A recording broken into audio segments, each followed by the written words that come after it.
Hey, what's up everybody? It's the Hyphenate here, and today I'm going to show you guys how to have a fully functioning Nintendo 64 game console on an Android device. Whether it be a cell phone or a tablet, you'll be able to play Nintendo 64 games as if you had the original console. And I'm going to show you guys how to play using a remote controller connected to your device. Then I'm going to show you how to actually connect it to your TV so you can actually play with it on a big screen. Here I have Super Mario 64. And he's taking a nap because I'm not playing at the moment. So first, let me explain how you actually get a Nintendo 64 on your Android device. There are apps that you can download from the Play Store that are emulators. They emulate different consoles, one of which is the Nintendo 64. So with your Android device, go to the Play Store and search N64 emulator. There are many different emulators that you can download. My preferred choice is M as in Mario 64 Plus FZ emulator, and is created by a developer named Francisco Zurita. Once you have the emulator installed, then you have to actually use ROMs, which are the emulated versions of the cartridge games. Now legally, I can't really advise how to get ROMs, and I have to say that you should only have a ROM if you actually own the physical game cartridge and use a ROM as a secondary source, even though you've already paid for the actual game itself. Now again, I'm not telling you what to do, what not to do. I'm just telling you what I have to say. So now let's assume you have the ROMs that you want and you want to start playing a game. Now there are some specific hardware requirements of your phone or tablet that have to be met in order for you to be able to run the emulator and the games fully without any issues. Personally, I actually don't really know the exact minimum that you need, but I can tell you from experience that I've used them since the Galaxy S8 phone, which came out about 3 years ago, I believe, in 2017. And honestly, it worked perfectly on that phone. Currently, I'm using the Galaxy S20 Plus. So if you want to look at the specs from that phone, the Galaxy S8, the RAM, the processor, etc., look at that, and then that can tell you if you have at least that or something newer, and it'll run just fine. Now, ideally, you're also going to want an Android device that has a USB Type-C port. And if you do, then you're going to need this CLDAY adapter. It retails for, I think, about 20 bucks or so. It has a USB Type-C port on one end. This is going to connect to your device. I connect it to my phone. And then on the other side, it provides you with a USB Type-C, HDMI, and USB Type-A. With the Samsung Galaxy phones from the S8 and up, all you do is connect this and then boom, it's ready to go. Here I have the Powered A wired controller that's actually designed for the Nintendo Switch. It really doesn't matter what controller you use so long as it supports USB.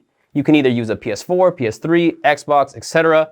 I personally use this one that's designed for the Nintendo Switch because it comes with a 12-foot cable. And that allows me to be further away from the TV so I can play more comfortably. This specific controller has a micro USB on one side that connects to the controller, and the other side uses a USB Type-A, which is going to connect right to the bottom of this CLDAY adapter. So let's say that you already have the ROM of the game you want to play. Now go ahead and launch the emulator. Here, as you can see on mine, I already have Super Mario 64 installed, but I'm going to actually show you guys how to install a game if you have it in your file on your phone or your device. I'm going to install Donkey Kong 64, which I already have the file for. Again, I can't tell you how to get the file, but I have it. So what we're going to do is we're going to click on the little options. Then you're going to click on Refresh ROMs. On the bottom left corner, make sure that Search Zip Files is checked. Download cover art is checked. You can decide to clear gallery before adding or not. I always leave that unchecked. And lastly, you're going to want to make sure that Scan Subdirectories is checked as well. Then go ahead and click on Start File Picker. Make sure that you click on Allow Access to Downloads. Click Allow again. Starting downloads. Now it's going to scan throughout your downloads folder on your device, looking for any games that match this type of format. Then from there, once it's done, go ahead and click back. And now under your library, you'll see your game. Now, before we launch the game, I actually have to show you guys how we actually program the controller to work with the game on your emulator. So make sure that you connect your USB Type-C adapter. Once that's plugged into your phone, go ahead and grab your USB cable for your remote controller, grab the Type A side and connect that to your adapter. Then make sure you grab the other side, which is a micro USB, to the remote controller. In order to play the games on the N64 properly, you actually need to program the buttons specifically to act as the buttons that are on an N64 controller. If you just connect this and then launch the game, it's actually not going to function properly. You actually have to map the buttons manually, and I'm going to show you how to do that now. So when you click on the game that you want to play, there you see Start, Settings, etc. Go ahead and click on Settings. Then from there, scroll down to Controller. And then from there, you actually have 4 different spots for controllers that you can assign yourself. Controller 1, 2, 3, and 4, as the Nintendo 64 was able to play with 4 controllers. We're going to go ahead and click on Controller 1 Profile. Then from here, we're going to click on Manage Profiles. And we're going to click on the plus sign that says New. And now we're going to name this whatever you want. We're going to call this Power A. Click Next. And now for the description, I'm going to call this Switch. And then Mario, because the design on this controller is Super Mario. And then click Done. Now, you're creating a profile for this specific controller. So as you map it, whatever you set this as, you'll be able to use this controller for other games as well. Press OK.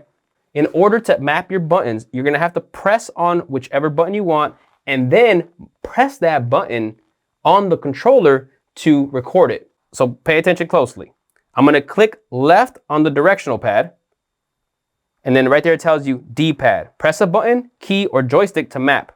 So as I pressed it on the phone, and now it's ready to record, all I have to do is move my controller, whichever button I want that to map as. So the D-pad, I'm going to use it just as is here. On my D-pad, I'm going to press left.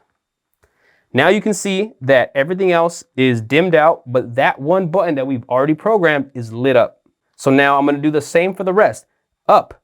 Now it's ready to program. Click up on the D-pad of my controller. Boom, done. Click right, right.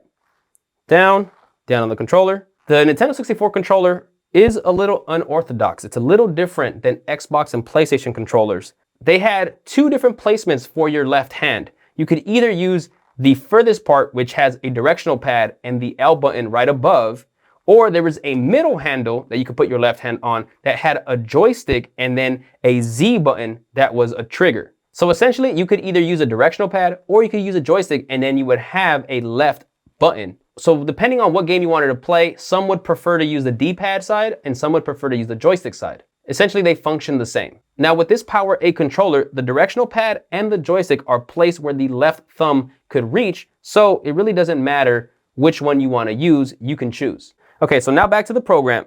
The L, I'm going to choose L button on the remote control. The Z button, I'm actually going to use the ZL, which is the left trigger. The R button, I'm going to click right on the controller. Start, I'm going to click on the start button. Now for the joystick, I'm going to use the joystick for the left hand. Click up, then I'm going to move up on the joystick. Right, then move right on the joystick. Down, down on the joystick.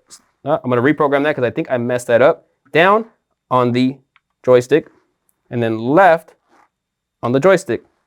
Now with the joystick, sometimes you can accidentally press the wrong direction. If you need to re-record it, just click on the button and enter it again. For B, I'm going to click Y on this controller, which is where the B button would be for my hand. A, I'm going to click on the B button of this controller, which is where the A button would be on this hand. On the N64 controller, there were 4 C buttons, up, bottom, left, and right on C. It's pretty weird. Now, this controller does not have that setup, so you can't actually choose 4 more buttons on the top of the controller. So for me to program the 4 C buttons, I actually use them on the right joystick for my right hand.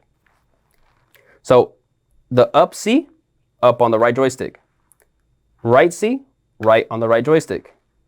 Left C, left on the right joystick. And down C, down on the right joystick. And there you have it. Now all your buttons have been mapped to fit this controller. Now, as you can see, this is fully customizable and you can actually choose what buttons you want programmed. So if you want to do really weird stuff, you can program the buttons to be on different buttons of the remote controller. I don't advise that. I advise actually just trying to have it in this form. Now, some games might use those set of 4 C buttons more, and you'll actually have to use them while also pressing the A or B buttons. And if that's the case, you're going to have to figure out a different configuration for you to work with. The cool thing with this app is you can actually have various profiles for the same controller. So you can create a new profile anytime you need to make a different button layout for a specific game. Now, once you have your layout done, you can click back on your device.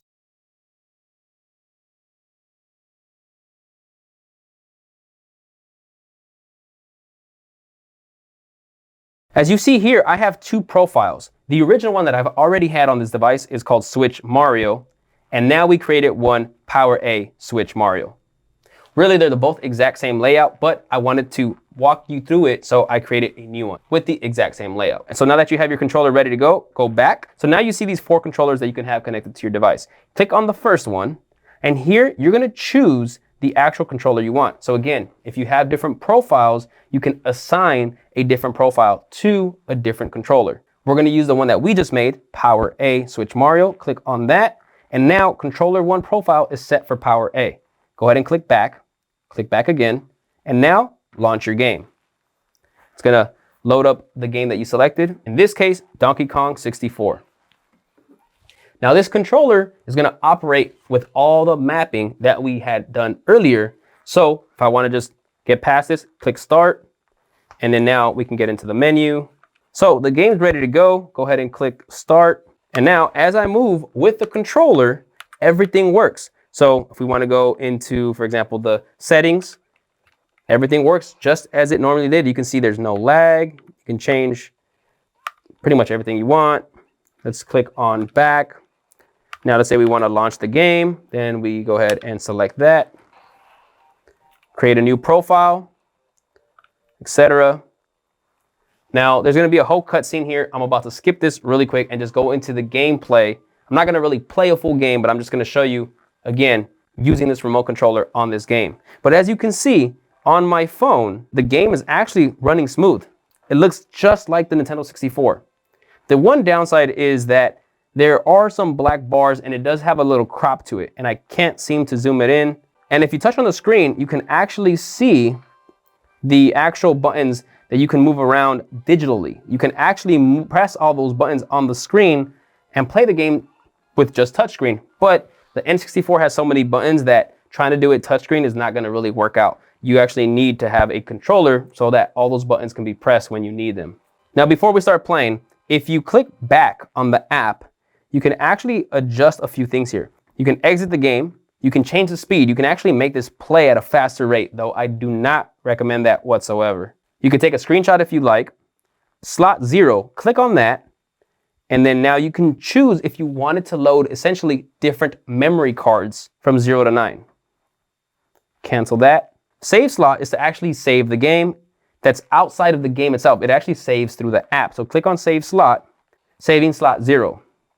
So at any point, if I continue on the game, I want to save, I just press back again.